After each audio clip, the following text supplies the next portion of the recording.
حدیث کې راځي یحشر المتکبرون امثال الذر یوم القیامه فی صور الرجال.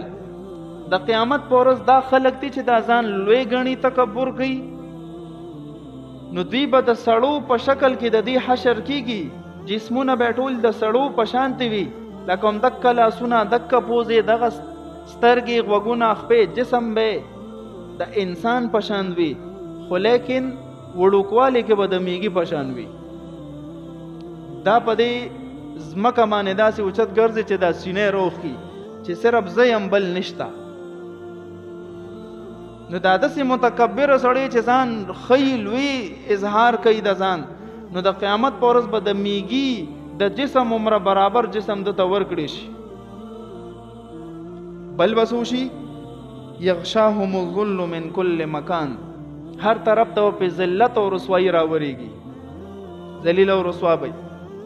یساقون الی سجن فی جهنم، جهنم کې یو قید خانه ده او فرشتو سره به وی چابک او درستونه به وخی او دی په پمنډو منډو ال روان وي. شړی به درستونه لکه غړي ویزي چې یو سړی وسره یو چابک او چوکه وته نیولې او شړی. یسقون من عصاره اهل النار، او د دې خوراک سکاک پسې د جهنميانو د جسمونو نه چې کم پیپ راوتی، کمی ویني زوی راوتی، دک ویني زوی او پیپونو بدی باندې اسکلی کېږي په متکبرینو باندې چې ځان تنن په دنیا کې اسمان وای، دک حشر به وي.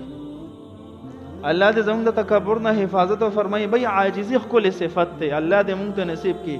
کو هر سونه ته د بده مقدس مکه یو لوی سړی شي، لوی منصب والا، لوی مال او جمال والا، حسن والا، خو چې عاجزی ورسره یې کنه نو عند الله ته ډېر فخترین سړی